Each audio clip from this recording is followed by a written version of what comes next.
This is a time in your life that you can no longer continue to grieve about who walked away, who abandoned you, who forsook you, who left you, who walked away. You've got to stand up and recognize that God doesn't need anything that you lost to bless you. God will always use what you got left. I'm talking to somebody, I don't even know who it is, but the Bible said, wake up! Wake up! Wake up! Strengthen what remains. Life is too short to live negative, sour, letting circumstances dictate our attitude. Every morning you need to make the decision, this is another day the Lord has made. At some point we have to look in the mirror and say, maybe I'm the one that needs to change. Maybe I've developed a habit of seeing what's wrong rather than what's right. Maybe I've trained myself to be negative, disrespectful, hard to get along with. That's why it's so important every morning to put on this fresh, new attitude. I'm excited about this day. I don't have to go to work. I get to go to work. I'm grateful for this job. I'm not focusing on what's wrong. Lord, I want to thank you for what's right in my life. You know what you're doing? You're cleaning your windows. What is it that prevents people from doing the things they already want to do in life? The most basic answer, I'm sorry it's so simple, but it's true, it's fear. You know, people make it this complex process. This woman was telling me that I don't understand why they don't do this, why I feel this way. I said, it's called fear. Everybody's afraid we're not enough. Everybody's afraid we're not rich enough, smart enough, young enough, quick enough, fast enough. It's human nature. But the secret is to do it anyway. I know that sounds so simplistic. My work when I'm working with somebody is showing them how to condition themselves, like building a muscle, so that you take action first, automatically. Because if you don't do that, it's hard. You lose momentum. It's like, how do I get started? Where do I go? And I tell people, throw a rock, wherever it drops, start there. The next person walks by, I go, you're the first person after the rock. Do anything to start the process of moving forward rather than let fear stop you. To say that where your focus goes, energy flows. Yes. Because it just takes you in that right bite. Then the intent part sneaks in there.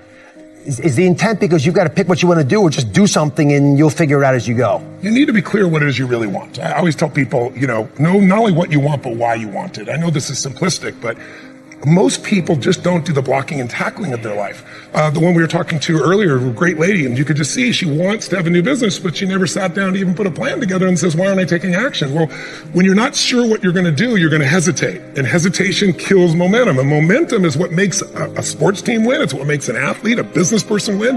When you get momentum, it's like it takes enormous energy to get a rocket out of our gravitational pull of the earth. But out of the solar system is easy. Once it has momentum, it takes less fuel, less energy. Starting a relationship, starting a business, changing your body, it takes so much in the beginning.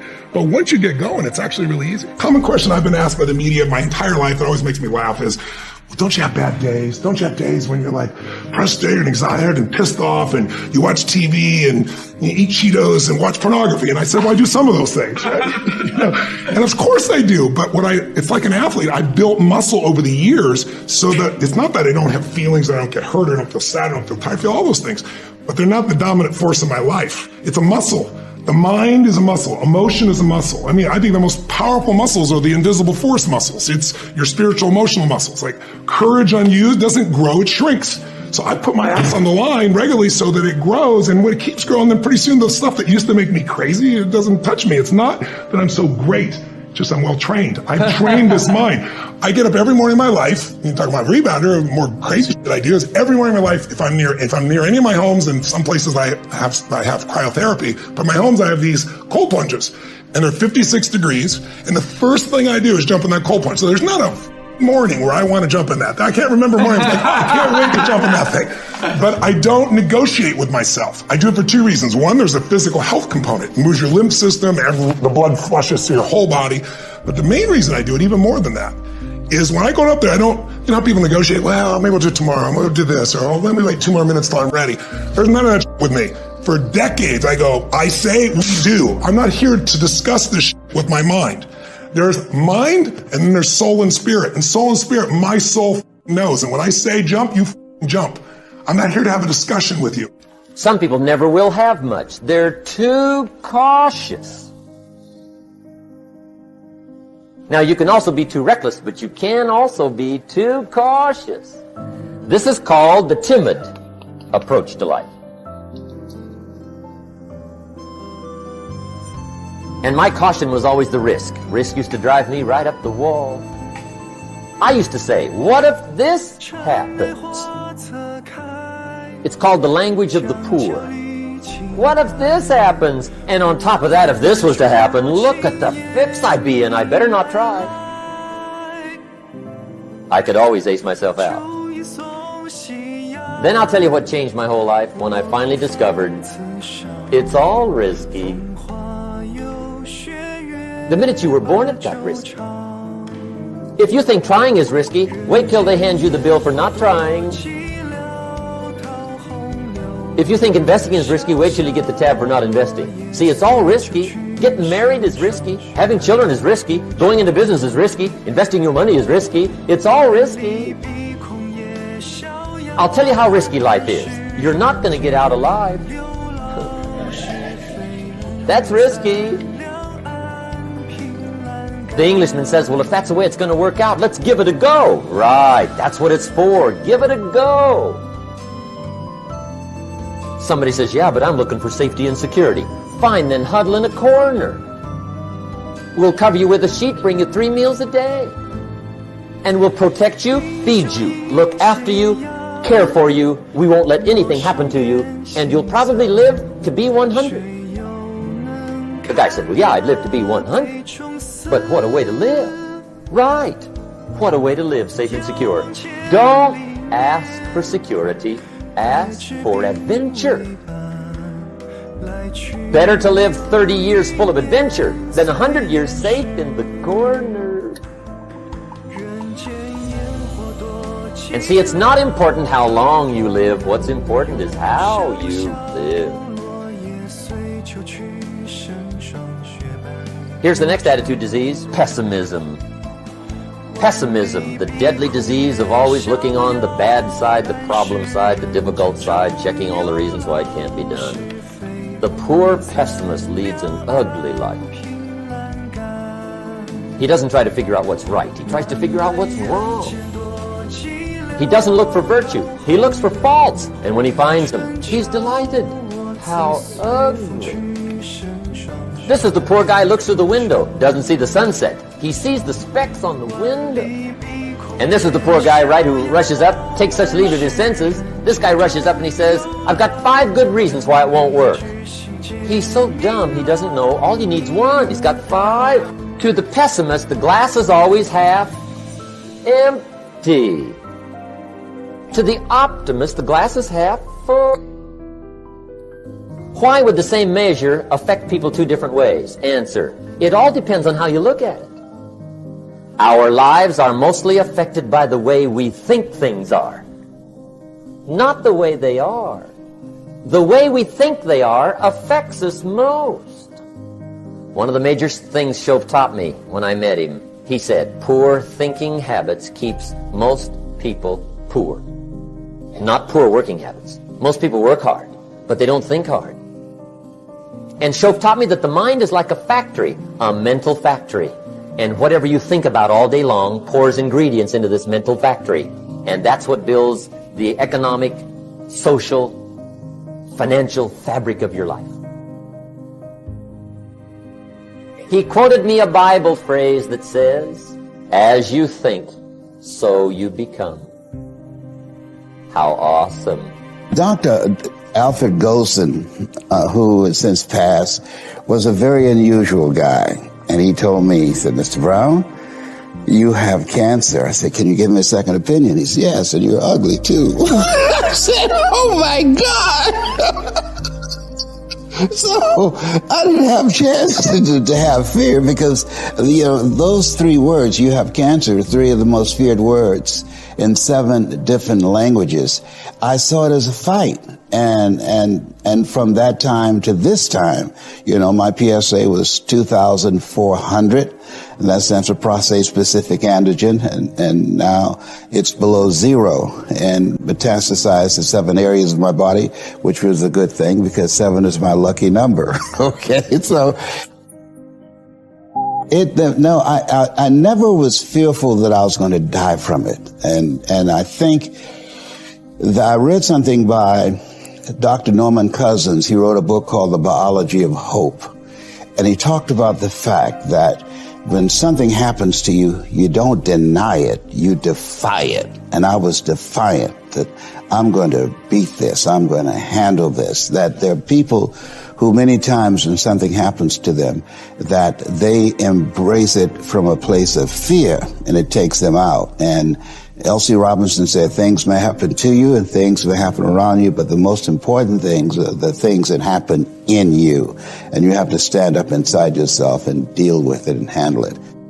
This is our world. We go to church here. We work over here. We go get our coffee over here. We go to this park over here. We usually go over here, hang out with friends. This is our favorite club. This is our world. We all live in this bubble. What you got to do to get the life that God wants you to have, you got to put more air in your bubble. You got to blow your bubble up. Expand yourself. Take yourself out your comfort zone. Do not live in your bubble. If you stay in your comfort zone, that's where you will fail. You will fail in your comfort zone. Success is not a comfortable procedure. It is a very uncomfortable thing to attempt. So you got to get comfortable being uncomfortable if you ever want to be successful. Start putting some pressure on. Put some pressure on yourself. Now, like I was telling you before, if you want to be ordinary, you ain't even got to listen to me. If you think ordinary is cool, ain't no problem. It's some really, really wonderful ordinary people. But if you are sitting in this room and you have extraordinary aspirations, then you're going to have to do extra. But here's the fact. All of you have extraordinary capabilities. All of you. You have to decide if you are willing to do the things to put you in that category. Rich people don't sleep 8 hours a day. That's a third of your life. It ain't but 24 hours in a day. You cannot be sleep 8 hours a day. You can't live in LA and wake up at 8 o'clock in the morning. It's 11 o'clock on the East Coast. The stock market been open 2 hours. They already making decisions about your life and your ass was sleep. I'm gonna ask you one question, I'm gonna go. How many of you in here know somebody who loves to sleep? Who knows somebody that loves to sleep? Let me ask you something. Ain't they poor? Rich people think different. So what I'm gonna put in your head today is a rich people concept. Because here's the deal. All of you have everything it takes to become rich. You just don't believe. Now, if you can develop this theory that I'm about to share with you, I have the way for you to be rich. This is it. First of all of you have a gift. God gave it to you when he created. God never created a single soul without giving them a gift. That's the God that created. He's a very smart God. When he made you, he put the gift inside. It ain't under no rocks. You ain't got to go drill it. God put what you needed inside of you at birth. All of you have a gift. It is the thing that you do the absolute best with the least amount of effort. That's your gift. Anything else you doing, you wasting your time. Do you hear me? You wasting your time. If when the alarm clock goes off in the morning and it makes you sick every morning that alarm go off, it's because you ain't doing your gift. You're going against what God created you to be. Do most of you know what your gift is? Who in here doesn't know their gift yet? Okay, let me tell you what you do. Go home today. Don't talk to nobody. Sit down and have one conversation with yourself. What is the thing that I do, the absolute best, with the least amount of effort? This ain't gonna take you long. You old enough, you grown. Write it down. I don't care if it's networking. I don't care if it's babysitting. I don't care if it's doing color. I don't care if it's painting. Whatever it is, it's what you do. Sing it. Whatever you do the best, write it down. That's your gift. That's it. You ain't got to go asking a bunch of people. They've been telling you your whole life. You ever have people call you with their problem? They always call you with your problem because you gifted at it. But you didn't know how to identify it. If you identify your gift. Now, let me ask you this question. This thing that you're gifted at, if you did it for somebody, do you think somebody would pay you $10 for your gift? Just $10. Could you babysit for $10? Could you cut somebody's hair for $10? Could you cut their grass for $10? Could you make them a chicken dinner for $10? Could you do something for $10? Everybody. Don't you have something somebody will give you $10 for? Okay, now, once you have something that somebody's willing to pay you $10 for, this is how this works. It's called the multiples of 10. See, you don't have to figure out how to be a millionaire. You just got to figure out the thing that makes you $10. So now here we go. You do it and you make $10. As soon as they pay you the 10, go do it 10 more times. Whatever it was. Watch some more kids. 10 more times. Get another 10. You got $100. When you get $100, whatever you did to make that $100, listen to me. Do it 10 more times. You ain't got to get tricky with it. Just do it 10 more times. You'd have made $1,000. Whatever you did to make $1,000, don't get smart. Stay stupid now. Do it 10 more times. You have now made $10,000. Hold up. Now we finna grow a little bit, but guess what you gotta do to grow? You just gotta do some more. Whatever you made $10,000 doing, I need you to do it 10 more times. What you tripping for? If you do it 10 more times, you got $100,000. Now you might have to hire some people to make this happen. You gotta figure that part out. But all you gotta do is do what you did for $10. Once you make $100,000, if you just do it 10 more times. Negative thinking is a major problem because you got to get control of this. You actually can control what this does. No one else is in charge. If the devil is in charge, it's because you gave him permission. You allowed him in. If God is operating up there, it's because you gave him permission. It's not a magic trick, man. If you want to be successful, you have to get control of this. You can eradicate negative thinking from your life. Now, it's not going to say you're not going to ever have a negative thought. That's not human. I have them, but I don't have them nowhere near as frequent as I used to because I learned what they are, how they work. I get rid of them. I don't have time for you. I'm on a positive track. I got things I'm trying to accomplish. I'm trying to be successful and I'm trying to be happy. If you're trying to be successful or happy, you have no room for negativity. The best way to mask yourself from negativity every morning is to start with gratitude. I'm telling you, man, it's a very simple process. Now, there are some books that you can buy. There's Norman Vincent Peale's The Power of Positive Thinking. It's a very old book. It's only in paperback.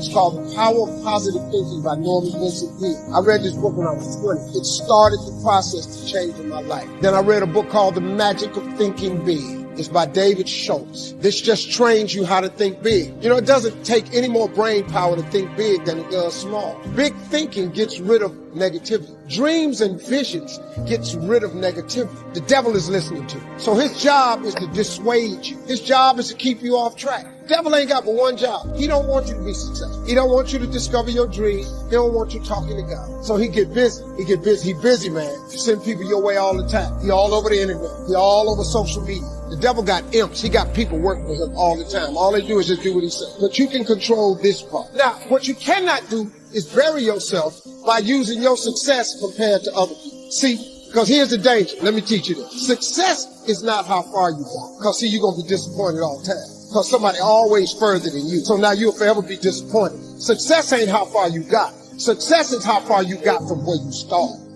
That's your success. You can be successful. But if you constantly looking at somebody else, if I look at Oprah money, I start feeling bad about me. Because I ain't got Oprah money, man. Oprah got $1 billion. I don't have nowhere near no $1 billion.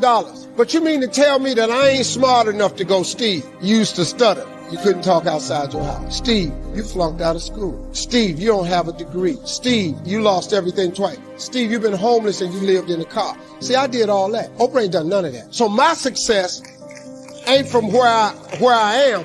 It's from where I started. So guess what?